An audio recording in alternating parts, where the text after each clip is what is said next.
Hi there, I'm Nicholaus Arson. I'm Chris Dangers. We are from the Hives. And these are Records in My Life.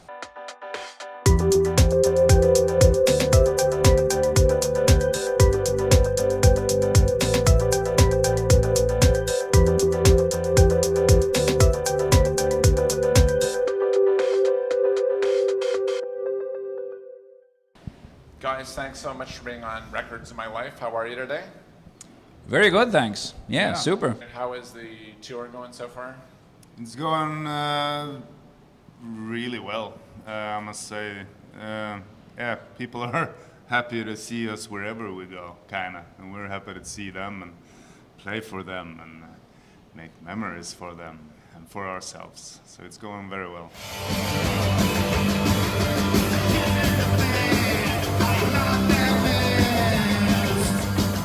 Let's talk about the death of Randy Fitzsimmons, which came out just a couple of months ago. Tell us about the process, how it came together. Well, I mean, we haven't released a record in 11 years, and we thought it was about fucking time.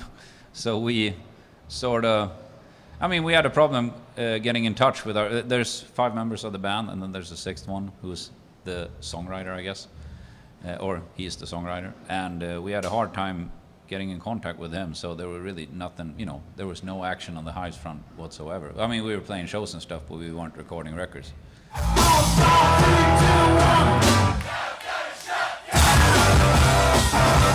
So, but then, by, you know, whatever freak occurrence or whatever you want to call it, or by, you know, we found all these tapes, demos and stuff, and from this guy then, Randy Fitzsimmons, and we sort of built that into a record, actually for the first time in our lives without his supervision, since he's still nowhere to be found. So, and this is sort of the title that you know, those tapes had. So a gift for us, I guess, or a gift for the world from yours truly, Randy Fitzsimmons. What's up, Randy? Yeah. 2 more questions about the record. For those not in the know, number 1, who is Randy Fitzsimmons? We're not going to tell you because we haven't done so in 30 years, and this is not the time and place to do it either. But he is the 6th member of the band that kind of formed it all, and yeah, wrote the songs. So he's like your George, I'm drawing a blank here, your Beatle, the 5th Beatle, George Martin. He's Martin kind of like Hives. what I guess Shadow Morton was for the Shangri-Las or something. Fantastic. There are many more of those. That's great. Do you have a favorite song off the record, or one that you're most proud of? Yeah, I think we all have different ones. I'm personally really happy with the way Bogus Operandi came out, because it took a lot of work. But it's as close to perfection as you can get in that song, I think. So I like that one. Yeah, and for me, there's a lot of songs that I like on the record as well. But I usually like, you know, the sort of faster paced, you know, like I like Trapdoor Solution. It's a very short and to the point song. I like that. But there's also, like Chris is saying, like I love Bogus. I really like all the songs that we now play in the set. I really like playing the new songs in the set. So off of the record, I have a bunch of favorites, but off of the new songs from the record that we're playing live, I think I like all of them. Yeah, but he asked for one, I think. Yeah. Yeah, no, I just... That's a valid answer, and I'm sure it's fun and exciting to play, obviously, songs that you want to play and that you don't want to.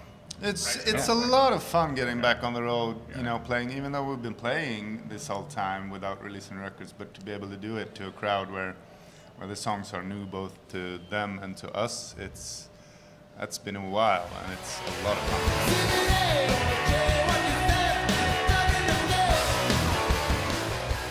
Guys, thank you again for being on, taking the time during the afternoon for being on Records in My Life. This show is about you, the artists, and the records that have inspired you. Let's flash back to when you were really young. What's the record that gave you that moment that said, I want to pick up a guitar and start writing songs and singing? You want to start? I can start. I mean, it's very hard. It's not really that one record for me. At least it's growing up in a house where music was a big part of it all. You know, I've been listening to music since the day I was born, and you know, grew up listening to bands like Fleetwood Mac, Pink Floyd, and like all the classic ones. A lot of Elvis.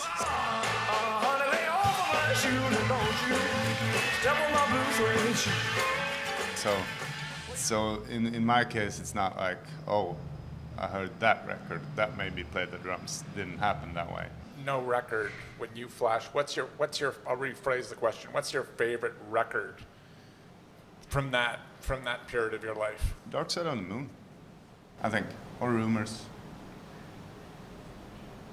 Yeah, and for me, same thing for me. I grew up in a house where there was music, you know, on constantly, kind of. And I think there was music in the beginning that sort of got me into being interested in music and stuff. But For Those About to Rock by ACDC stands out for me. That was a record that came out when I was about 6 or something, and there was an older kid in the street who bought that record and he taped it for me. And I lived with that record for a long time, and we were, you know, we cut out guitars in like plywood and stuff, and we kind of formed a band. And yeah, so that's the record that started all for me. That's fantastic. So I have a young son. We were talking about kids earlier. You guys have 3 of your own. Which record, in your opinion, would be a good starting point? I think Ask Cobra by Turbonegro is one you should have. Yeah, I'll go with that as well. That's a great start. I need a separate Canadian record, your favorite Canadian record from each of you. I know a Canadian record that we all really liked in the band. Okay. It's Gross Misconduct by the Hanson brothers. Oh yeah. We really liked that record when we were young in the band. We started out.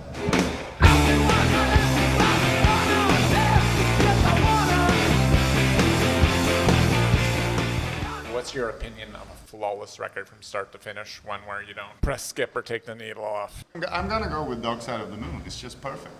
It really is, in my opinion. Yeah, and I'm gonna go with Destroy Oh Boy by the Newborn Turks. That's a perfect record for me. Record you'd like to hear live in its entirety? Well, I mean, I wouldn't mind hearing For Those About to Rock by ACDC. I mean, they play some of those songs we've toured with ACDC, you know. And I mean, they play all the stuff I want to hear, but maybe that would be fun. But there's a ton of them, you know, maybe if the Dead Kennedy still existed, you know, maybe one of their records. Anything by Little Richard, really. Somebody else him would be great.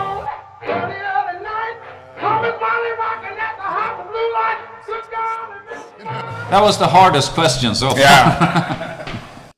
Last question, then we'll go into the fun speed round. I'll let you guys get off and enjoy the beautiful Vancouver ambiance. What's a good record to listen to calm your nerves a little bit in the air? Leonard Cohen or like Nick Cave or like slow music, old Swedish hits. Maybe some old Swedish hits would calm you down or something. I don't know if it'd make you nervous because you don't know what they're saying, but otherwise, you know, classical music is sometimes good for that. Or like mellow jazz, like, you know, maybe Night in Tunisia or something.